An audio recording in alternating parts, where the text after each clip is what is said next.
Hey guys, welcome back. Learn for Two podcast. This is Brandon DeVere. Thank you, as always, for tuning in and sharing your time with me. I do appreciate that.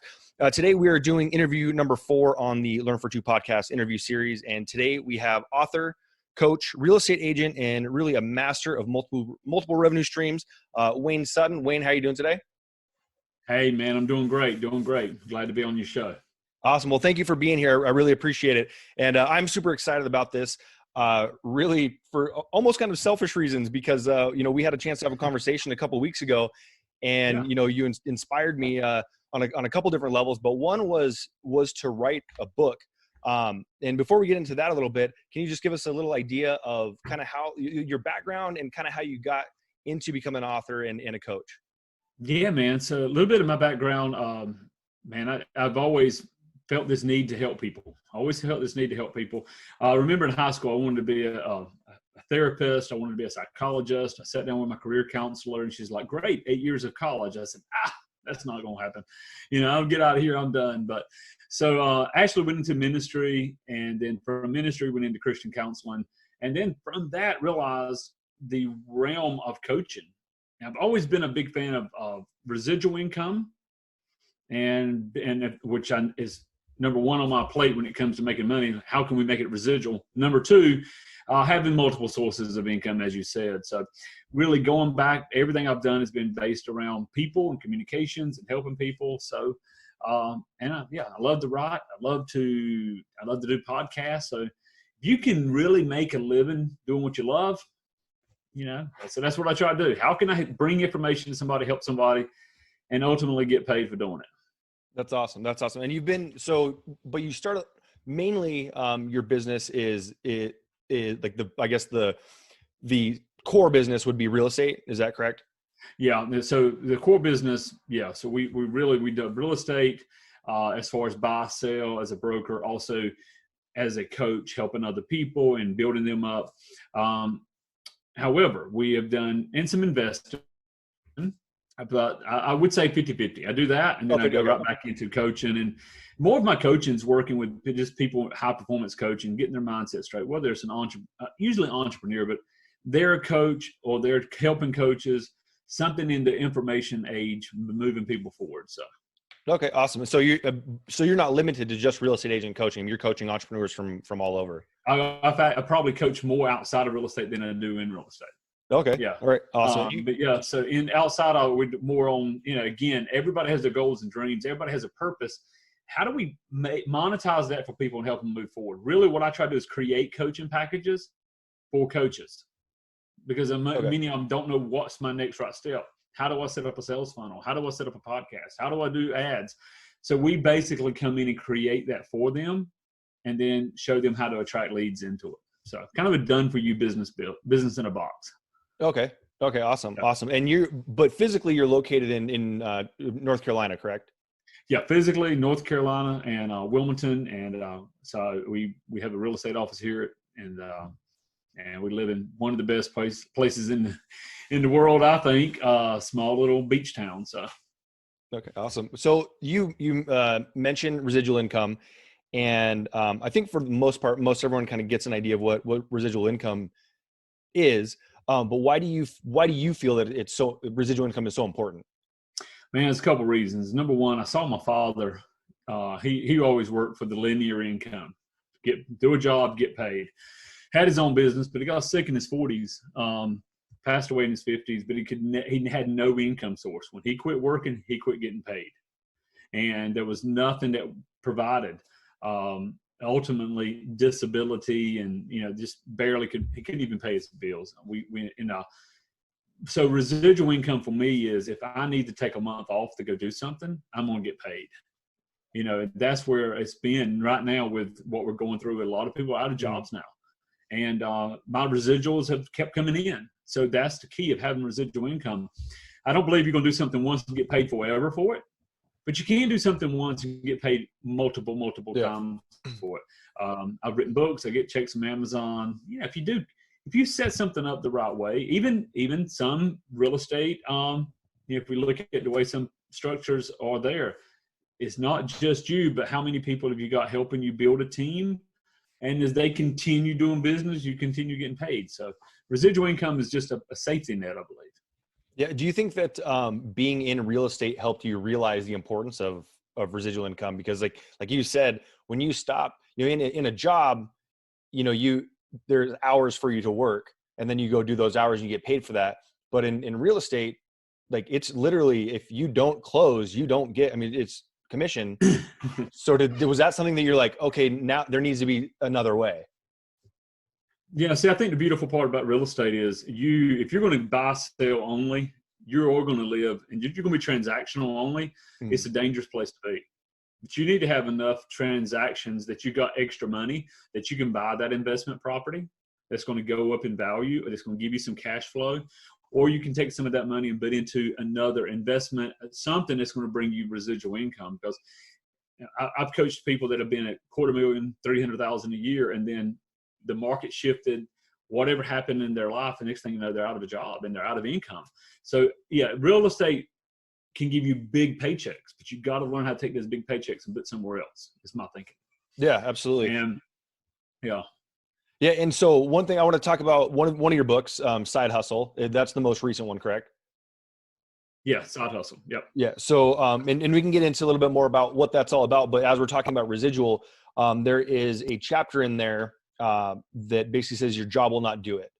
And I believe it's like page 34. And it basically says, a job will never allow you to truly become wealthy. And so one thing that I had heard from someone at one point that said there aren't enough hours in a day to trade for your freedom, because essentially with just a job, we are trading our time for pay. Yeah, absolutely. And so I've had people say, well, Wayne, what about this dentist? What about this attorney? What about this? There's always exceptions to the rule, but in most cases they're not. So what really woke me up to this was I was actually working with a real estate agent, and I said, where are you at in your numbers? Where are you trying to get to? And she said, Wayne, you don't know who I am, do you? And I said, I really don't. But she said, I used to be on this TV show, and I won't mention the name, just privacy sake. But she was well known in the late 80s, early 90s, and this big, well-known TV show. And I'm like, oh my gosh, I'm pulling her up on the internet. I'm like, oh yeah, I know you. What happened? She said, well, we bought some investment property. It didn't work out the way we thought. And my husband got sick, and his medical bills are high, and there's no more jobs for me in acting. And so I just thought I'd do real estate because people get rich in real estate. And here she is knocking on doors, literally, because she doesn't know technology. And she's knocking on doors trying to sell real estate. And she's saying, do you remember me? And of course, the picture is so old now, it looks nothing like her. Anybody could say, do you remember me? But it taught me that your job's not going to do it. Your job's not. My father worked hard, really hard, 80 hours, 100-hour weeks. It didn't do it for him. So I'm not against people that have jobs, but I have to say, I think even with this, what we're facing now worldwide, your job is not enough. You've got to have a side hustle. Mm-hmm. And in a side hustle, as you talked about in the book, it's not necessarily real estate. It could be having an Amazon affiliate business. It could be starting a photography business, a cleaning business, something on the side that you have money coming in, even if it's linear, that you can put into an investment that's going to provide residual. Mm-hmm. And there's three types of money, Brandon. There's linear, there's multiplex, and then there's residual. You need all three. Just that's what you need. And when you can get all three working, then you can breathe again. You got that burden off of you. So. Yeah, absolutely. And I think a good point that you made is when you said Amazon affiliate, I mean, you can really, with affiliate programs in general, there's one out there for a ton of different things. That is probably, in my opinion, I would say probably the easiest way to get into something that you enjoy doing. Like you said, you like to write. You can start writing and doing affiliates there and building up a following of people that are listening to you, creating this audience of people who love your stories.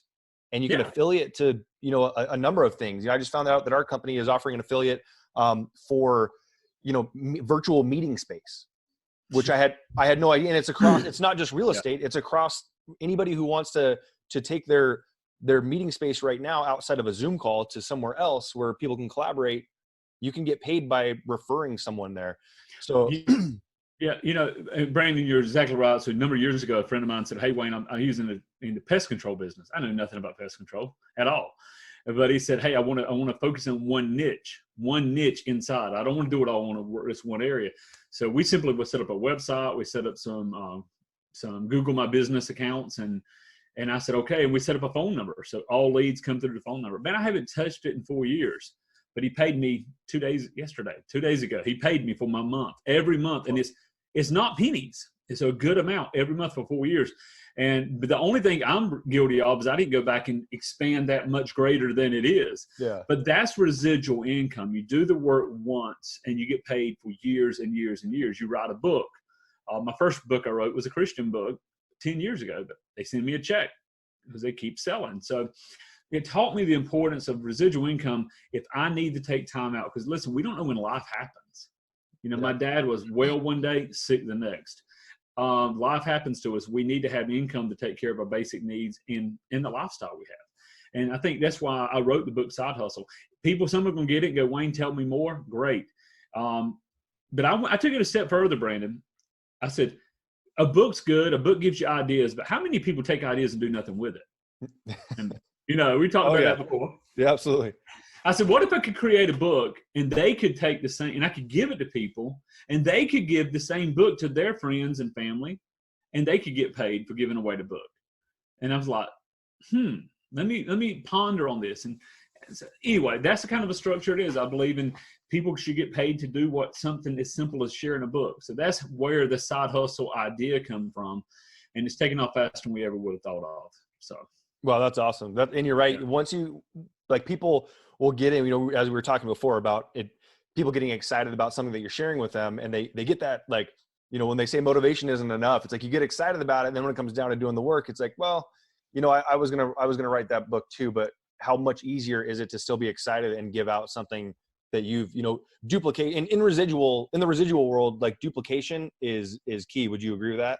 Duplication is everything in the residual world. So let's take a business model, and I won't mention the one that I particularly use, but let's take any business model. If you're going to go duplicate, let's look at McDonald's. Mm-hmm. I mean, do they have the best food in the world? Absolutely not. Do they have the best business model in the world? Yes, because they got teenagers running these places, making their owners millions.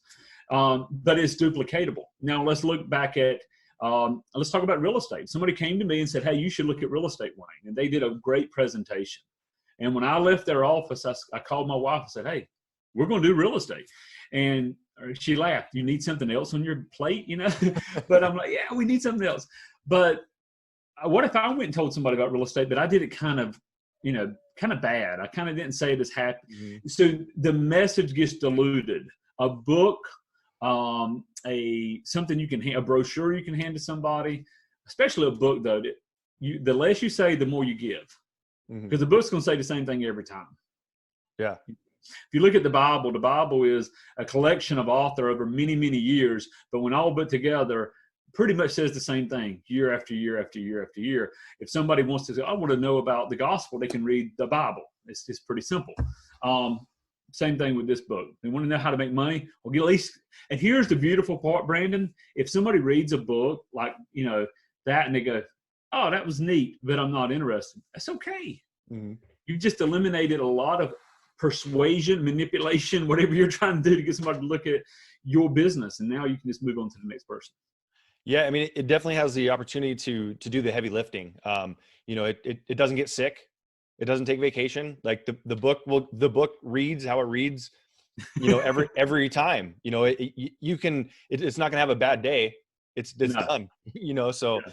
Being able to offer that. And I think that's huge for people that are, because I do feel that in a lot of residual opportunities that people go, that sounds great, but I'm not let's say if you're attracting or recruiting, they go, I'm not a recruiter, I'm not an attractor. But if you have something in place to say, don't be a sharer, be a connector. This is what you can do right here. And just give this book out.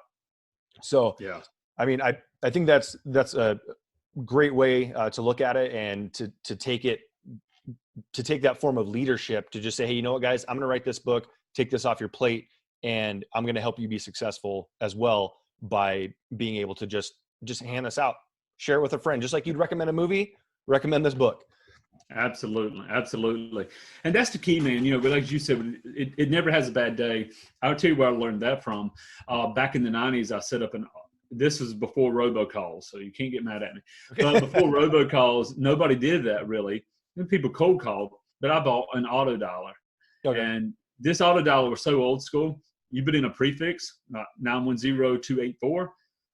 And it would start at 0000, then it would call 0001, and it just called so many people. But I'd horrible messages, people would cuss me out, all that fun stuff. But I got 1 or 2 leads a day going, wow, this must have been God. I was just looking for life insurance and your machine calls. And I made a very successful living just off of those 1 or 2 leads, go show them the plan, help them. It never had a bad day. It never had the wife that was arguing with it, never woke up with a migraine. It was a computer. A book is the same thing. A book is a book is a book. And you can give a book to somebody and they may go, hey, you know what? It's not for me at this moment. And then 2 hours later, they lose their job and they're like, okay, now it is for me. So the book is always the same. Yeah, both of those are incredible points. And one, I say this all the time. Any of my listeners are going to know that they've heard this 100 times, but it's from Russell Brunson's book, Expert Secrets. And he basically said there are people today who need what you have, and they're just waiting for you to find your voice so you can help them change their lives. What a tragedy for them if you don't find your voice now. And that's that kind of thing. You know, there was 98 people that weren't interested, but those 2 people that needed to hear that from you. That's been one of the things for me to be able to step back and go, okay, it's me not wanting to introduce something is not about that. That's more about my insecurity than it is about me wanting to. Exactly right. That's a great point, man. Yeah. To protect them. So, I mean, I've had people send me thank yous that I never would have gotten if I hadn't just said, you know what, put this to the side. Hey, here, take a look at this. And their life has been changed.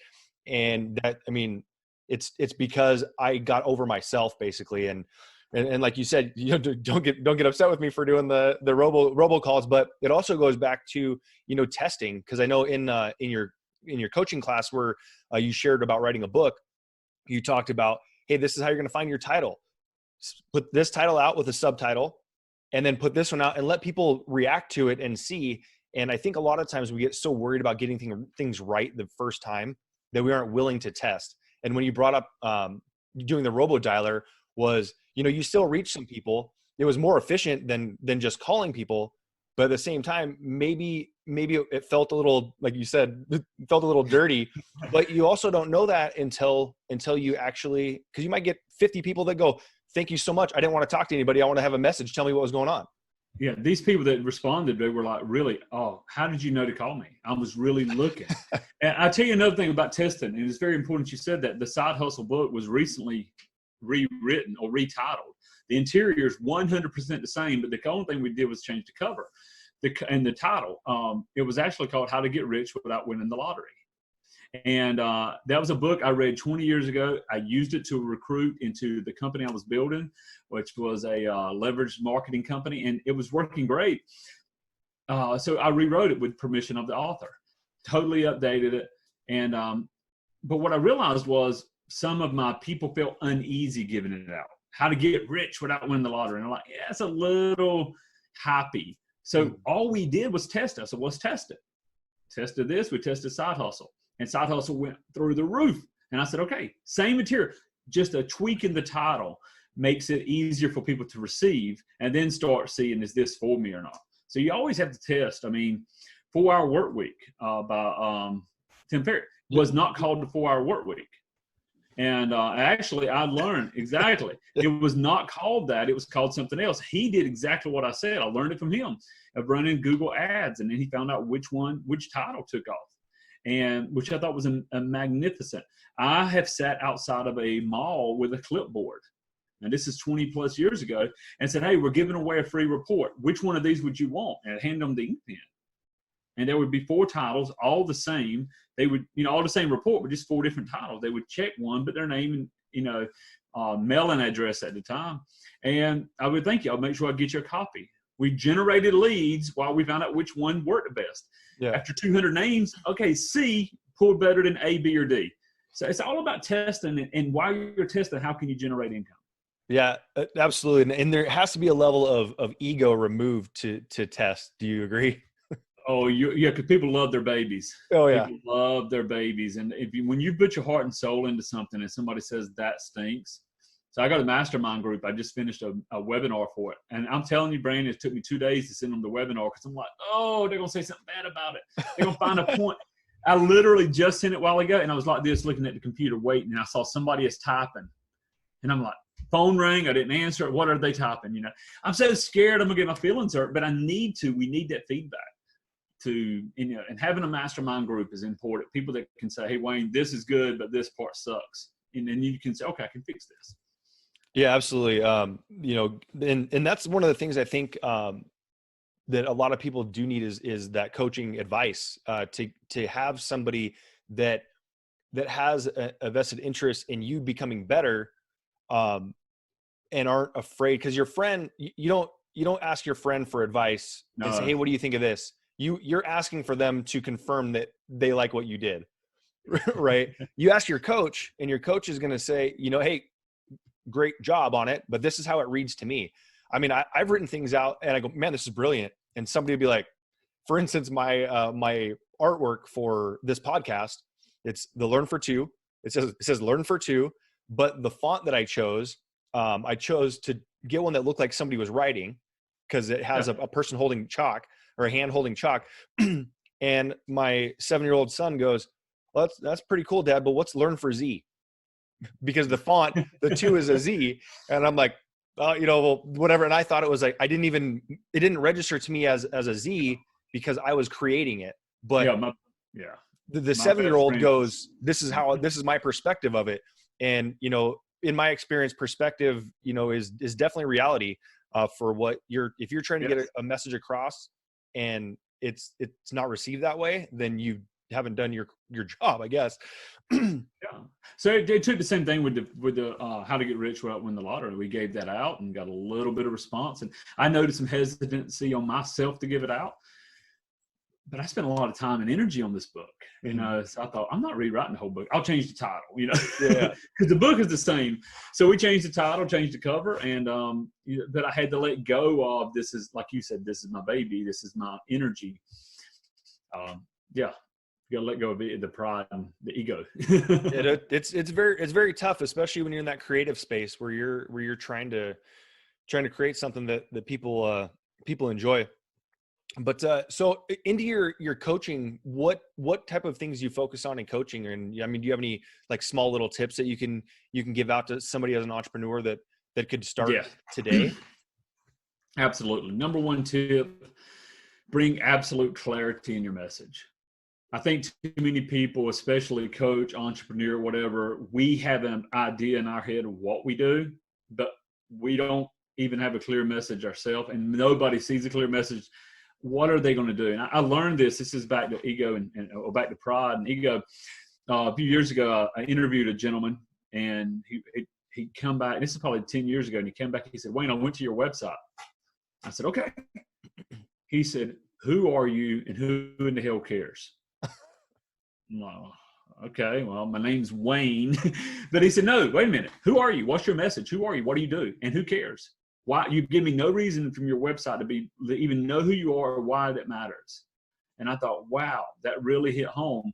So, and I've taken that back to coaching and consulting. You've got to know who you are. If you're a real estate coach, why? What does that mean? Do you help real estate agents build a team? Do you help them generate leads? What do you do? Do you help them build lifestyle income? Do you help them overcome prospecting? I've got a friend who's a network marketing coach, but that's too vague. He's a prospecting coach. He's not going to help you with everything. He'll help you with prospecting. People in the affiliate marketing, network marketing, whatever. What is your message real clear? So we recently had to redo ours. Our website is How to Sell Your Coaching, because it was Prosper with Wayne, creating health, wealth, and happiness. I love that. That rings. Yeah. But come on, what does that mean to the person looking at it? So How to Sell Your Coaching is real clear. You come to me as a coach or consultant, course creator. I'm going to show you how to sell that. And that's how you're going to get paid. And that's how I'm going to get paid. So it's more clear. When people read side hustle, it's a little more vague until they go, I want to know more. then you better have a clear message. So I think that's my number one for your listeners. Make sure your offer is crystal clear. If you can, how old is your son, Brandon? You said 7? 7. Yeah. Can you explain it to a 7-year-old and them go, yeah, let's do it. Or, okay, what does that mean? You got to have it that crystal clear. I help coaches sell their coaching. It's more than that, but that's what I do. I help network marketers find and duplicate a team using a book. That is, that's real clear. Then you can do it with congruency yourself. It's not just about their clear, but you're clear. So everybody get clear on your message, and half the stuff you want to do, throw it aside, put it on a shelf. I mean, you're not saying you can't do it all. I'm guilty of, juggling too, but put it on a shelf and give something 80%, at least 80% of your effort until it's sustainable before you try to bring something else in. Okay. No, that's awesome. And, I'm completely guilty of this, and I'm wondering if you run into a lot of this as well, but I get into a spot where I think I outthink myself, where instead of like that clarity, and I feel like the clarity kind of drifts because you're going, okay, well, I'm going to do it this way. I've seen it done this way, like giving out the book, just give out the book. Okay. And then I go, all right, how can I be more efficient about giving out this book instead, and then I end up not giving it out. I mean, do you run across a lot of people that are just like, hey, I get what you're saying, coach, but what if I did this? I've got a client and he said, great, I give out the book, but who do I give the book out to? I'm like, well, here's who you give it out to and how you give it out. Great. But then what? Yeah, it's the analytical green person. And so the way you handle that is you make yourself a structure. So I know I need a structure to do this. And you give yourself a limit. I'm going to limit this to 5 areas. Like for me, I'll give a book out.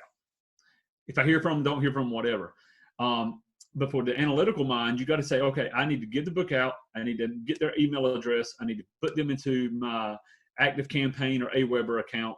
And I need to have an automated text message go out or whatever their system is. Yeah. That's my system. Now I can stick to it. And then your mind says, okay, that's handled. Now let's go do it. Does that make sense? Yeah, absolutely. And I just think of myself, like what I do. I know I'm not the only one that does it. No, yeah. But I just wanted to check with you. Sometimes it's called vision drift. Where I have messed up in the past, Brandon, is I've got something like this going, and then because it works so well, we start trying to add to it and add to it. And next thing you know, we're not even close to where we were at. I'm like, wait a minute, what worked in the past? I mentioned the Bible earlier. I believe that's the simplicity of the gospel is, but we've added to it and added to it and added to it. It gets confusing. Let's get back to the simplistic nature that everybody can duplicate. That's where duplication comes. Something simple with clarity, people have faith in, they can move forward. Okay. Well, that brings me to something else as far as you're saying, like as you get bigger and start going down, like how often do you tell people, all right, let's regroup, get back to like the core, the clarity of the message? Because I feel like as you're adding things, you may add a little bit here and then go off onto this. And like, as you're trying to, like you say, you have that vision, you start growing. How often do you come back and regroup? Yeah, you need to do 2 things. Number 1, every 90 days, you need to just hit the pause button and look. And that's literally on a calendar. That's why I love quarterly meetings. So every 90 days, or when you notice something just doesn't feel right. You had those, I'm just not happy. And sometimes it doesn't mean things are not going great. It's just maybe you got bored. Sometimes things are going so great you get bored with it. And so we want to alleviate boredom. We add crap to it and we mess it all up. So we've got, especially entrepreneurs that are high Ds, they start something and then they want to start something else. So 90%, not every 90 days you need to reevaluate. That's just quarterly. That's just good business sense. But when you start feeling unease or discomfort, or you've said the message 5,000 times and you feel like you're repeating yourself, that's okay. You are. But that person that hears it next, it's the first time they heard it. Yeah. So you always got to go back. I teach vision drift. You got to get away from vision drift. You got to have a strong outcome. My outcome is to get 100,000 copies of this book out and see where the chips lie. That's just reality. I know if I give out 100,000 copies with me and my team, what it should do. But I got to reevaluate that if we diverted from that 100,000 and what should 100,000 books look like in revenue. Okay. Okay. You're more focused on the task as opposed to the outcome. Like that's kind of your goal is kind of what you're saying? Yeah, I think the task, we get so focused on outcome that we make up new ideas. I think you've got to be task focused. If I said I'm going to lose 10 pounds in the next whatever many weeks and I lose 4, then I failed. Yeah.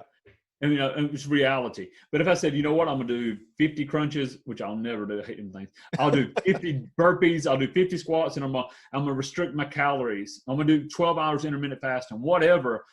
That's a task. And in 90 days, did that work? If not, I need to reevaluate the task. Yeah. Okay. Yeah. That task didn't work. I need to go 18 hours intermittent fasting or something. I need to change it up.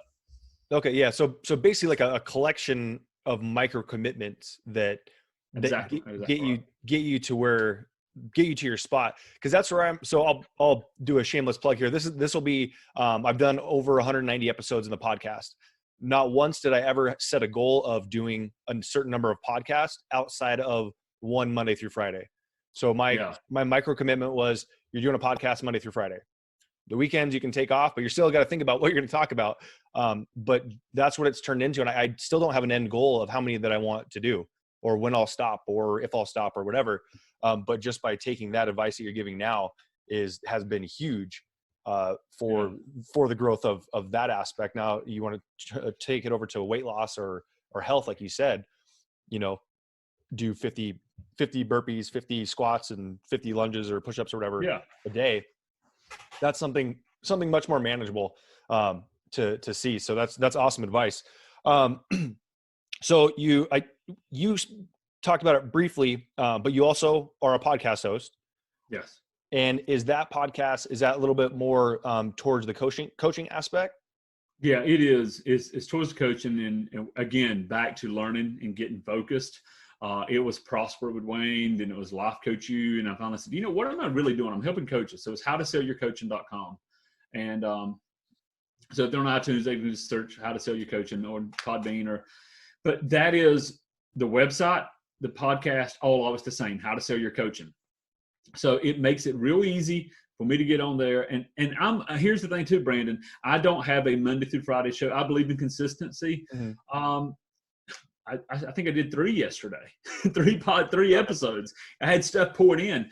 I may go 3 days and not do one, but I try to do one at least once a week. And I'm not saying that's the best way, but it works for me. Mm-hmm. I also don't want to get on there and talk about nothing to talk about.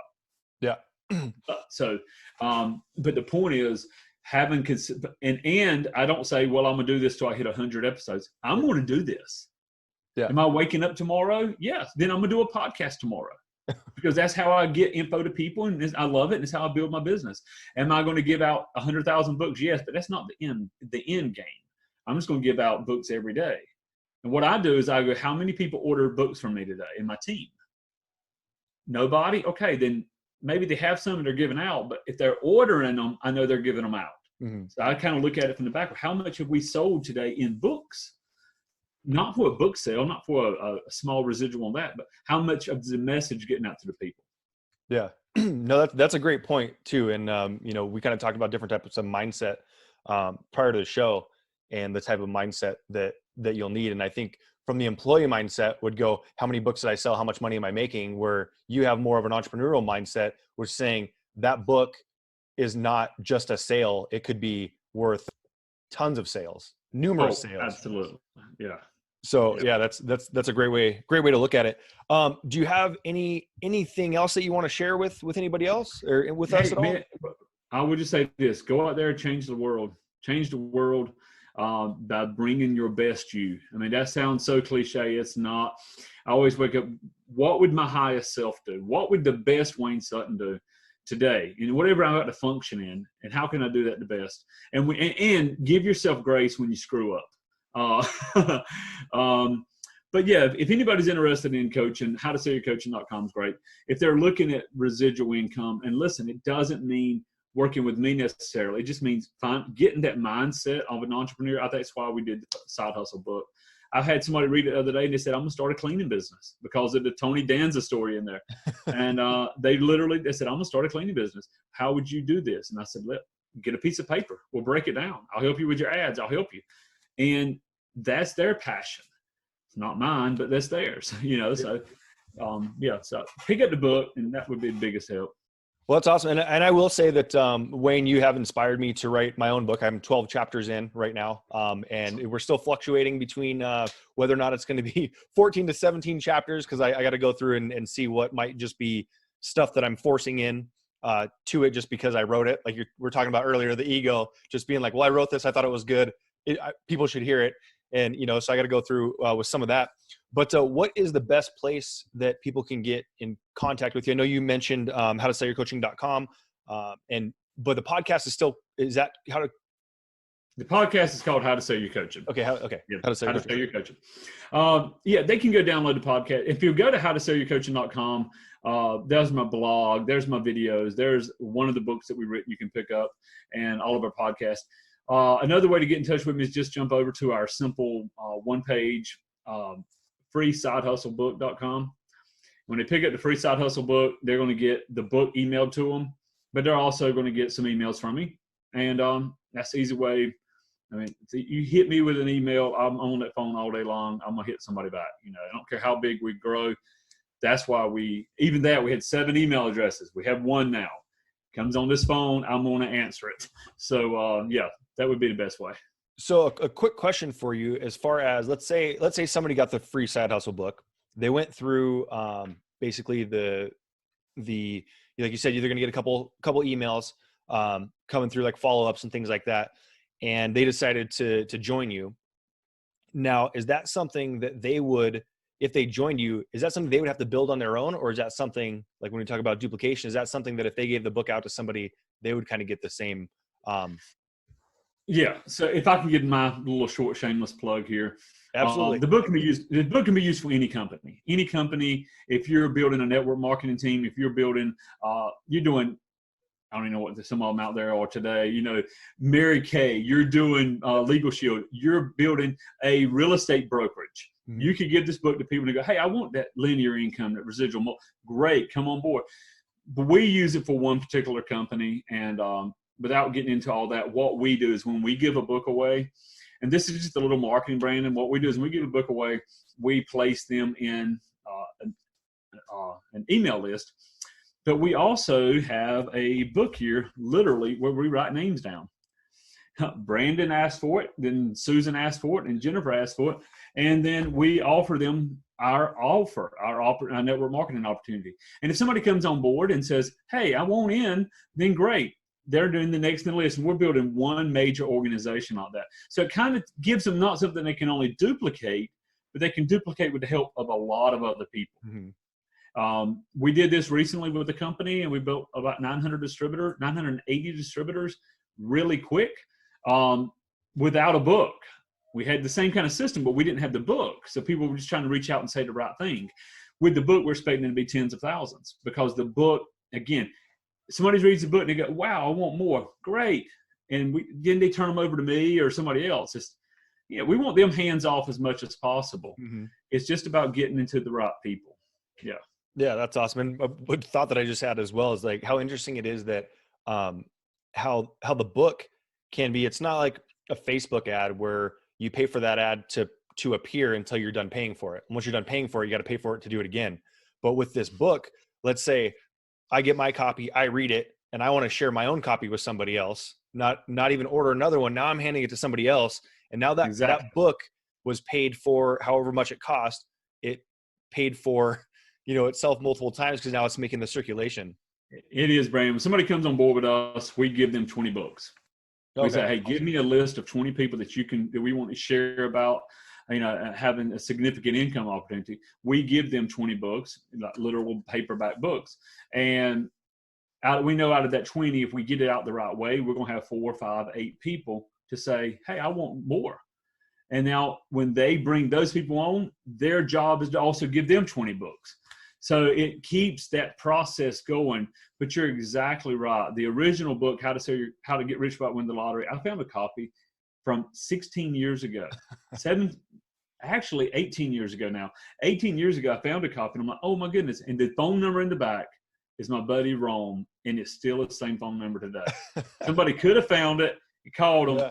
So yeah, and the fact that now we can get it on Amazon just like that. Mm-hmm. I've got people buying it on Kindle that have never heard of me, but they like the title. So this is where you got to be, guys. You've got to start thinking, how do I reach the mass, but still be willing to be personal enough with everybody one-on-one? Mm-hmm. That's awesome. Pick up the book. And if people say, well, I don't want to do networking, I don't like that kind of stuff, that's okay. Read the book, because it'll give you some ideas outside of that. Yeah, absolutely. I mean, even some of the stuff that it's funny how you hear things over and over again, and then sometimes they don't click until you hear it in a certain way. And that chapter that I was reading about, the 80s actress that you mentioned earlier, was, I said, your job will never get you, not never, but like you said, very rarely will it get you to a point where you want to be, and trading your hours for freedom. I mean, if we were locked up in our regular job during a regular time right now, it's Friday it's 2 where I'm at, so I'd probably be at the office right now, not doing this type of thing. Yeah. Right. So, but now I'm trading my hour here, for something that's much greater than getting, $25. Right. Like this to me is much more valuable to me. And also we get the opportunity to take your knowledge, share it with everybody else, and bring value to them as well. Yeah. So Brandon, I got a letter the other day from an inmate. I don't know this person by any means, but my address is in one of the back of my books, which might not be a good idea. Just keep that in, get a P.O. box. But he said, Wayne, I've read your book multiple times. It was a Christian book. And this is a book I wrote 10 years ago. Somebody gave it to him. Don't know the person. And it has helped me so much. When I get out, I'm going to write you a letter. I would love to meet you and just tell you how much your book has meant to me. So it shows you what you do once can hold a lifetime of value. I've also, when we talk about network marketing, there are companies I'm in today that I still use their product, that my sponsors getting paid on, and their whole team, almost 20 years now. And I'm still with the company. I still use their products every month because I believe in them. Yeah. I'm not making any money from the company, but I'm a consumer. And so that's when you build a business around residual. You build, or in the real estate world, if you build a big enough network of realtors that are going to continue to do business year after year, you build up that residual income. It's invaluable. I have a friend who sold his. He was with Amway way back in the day. He sold his distributorship. He lived high on the hog for many years, and then he sold his distributor to somebody that wanted to build it, and he took that money and did what he wanted to do later in life. So I mean, there's so many possibilities when you truly bring value to people. Awesome. And I know we were about to end this a couple minutes ago, but then a couple of things start popping. And no. And this is what happens. I mean, last time we had a conversation, I think we talked for almost 2 hours. But you mentioned something there that made me think of this. Obviously, you want to believe in the product that you're selling if you're going to sell it. And I would assume that you would agree that you don't want to just hey, have your garage full of boxes of this stuff just because. But there is, and I get this a lot too now, there is a stigma of a negativity around network marketing and things like that. And yes, it's strange. Now that I've got over that hump myself, it's strange for me to believe, or for me to think that we have this negative feeling about every business makes money off of someone else. But we're made to believe that when you are introducing people, that's bad. Do you? I'm sure you run into that often. Yeah, and there's still that little bit of a stigma, there, and sometimes you feel like. So here's one way to overcome that. The book never mentions network marketing per se. Okay. So when we hand a book to somebody, it kind of just sorts. People will say, "Oh, that was a good book," or "I haven't read it," or whatever. That's okay. I don't have to have that awkward conversation. Hey, Wayne, tell me more. Tell me more. And usually that's literally what I'll get. The two gentlemen that came in last night, one said, texted me and said, tell me more. One sent me an email and said, tell me more. Same words. Yeah. Tell me more. Because in the book it says, I get with the person and tell me more. Yeah. And so then it's an easy conversation. Now, here's the thing about network marketing and buying. Here's 2 questions every person should ask when they get involved with any company. Number one, would I buy this product if there was no income attached to it? I'm a Legal Shield member. I've had prepaid legal services for 20 years, no money from it in many, many years. I used to build it. I'll never go without it because it protects my family. Okay. So would I buy it without income? Yes. Number two, would I buy it at the same price that I'm paying for it? There's a lot of companies you get in and all of a sudden your $20 bottle of vitamin is $500 or what, something like that. Or protein shake that you can get for $5 is now $8. So would you buy it every month at the same price when it comes to a consumable? And if the answer is still yes, then that is a product or a company you want to start looking at. Also, do they require you to buy $5,000 worth of product up front? Stay away from those. I mean, it's just, I would rather have brand and go, Wayne, I love your product. I'm going to use it for me and my family.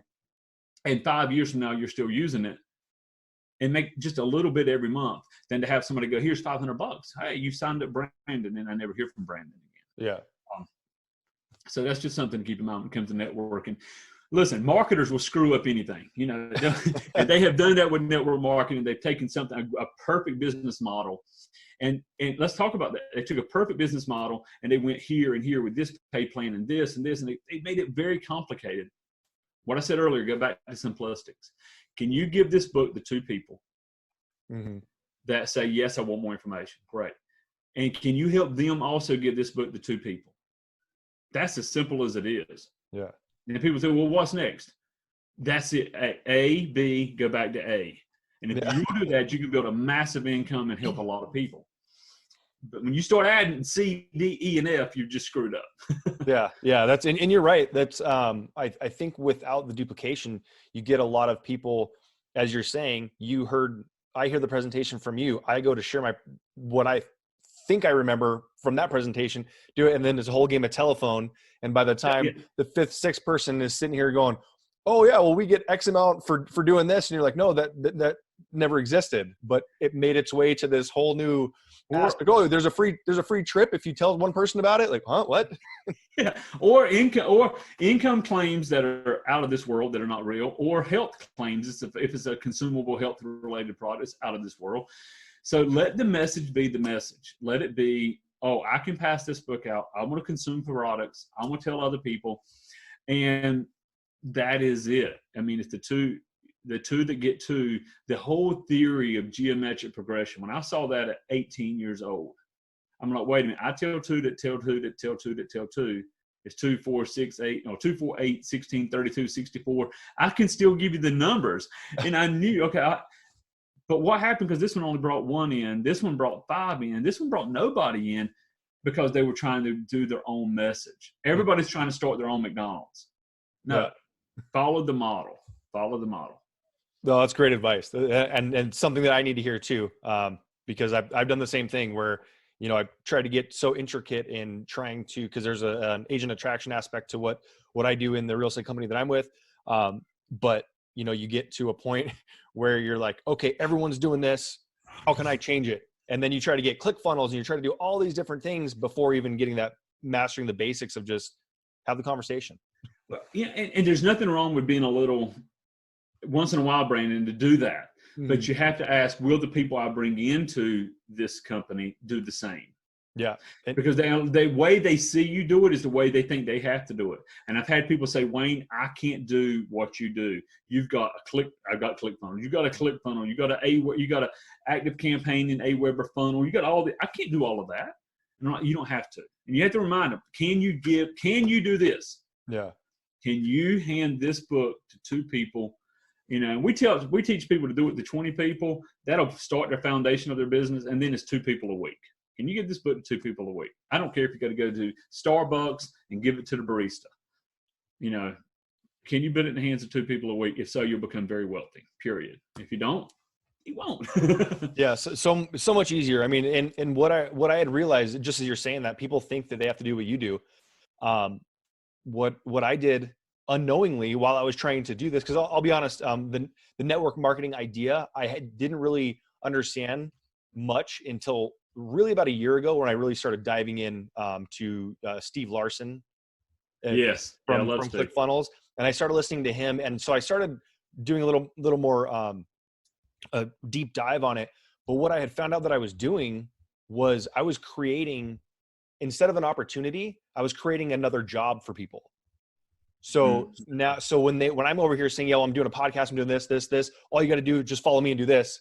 And they're like, yeah, I don't want to do that. So like you're saying, just hand that book out and boom, this is your job now is 5 minutes of handing a book out or whatever. Yeah, absolutely, Brandon. When somebody says, well, I know what to say, please don't overcomplicate it, because it's not what you can do. It's can that person looking at you do the same? Yeah.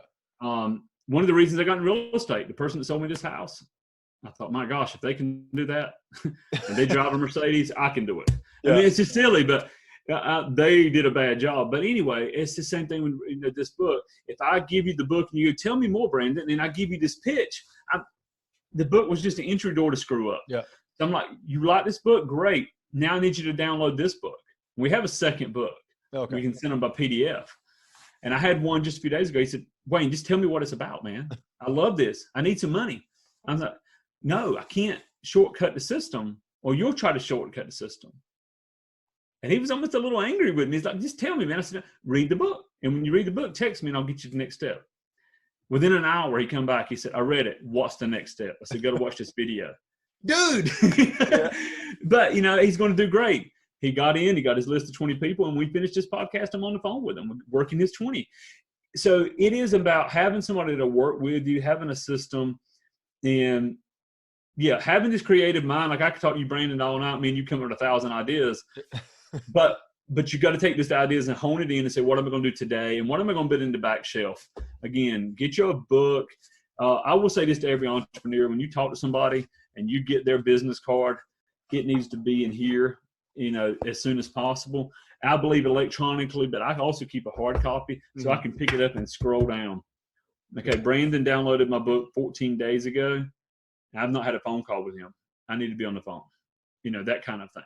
And just make it easy. Hey, Brandon, what'd you think of the book? Did you like it? Did you want to share it? That's what we've got to do. And again, every day, a little bit of work. And as Steve Lawson said, don't give somebody else a job, give them an opportunity. Yep, exactly.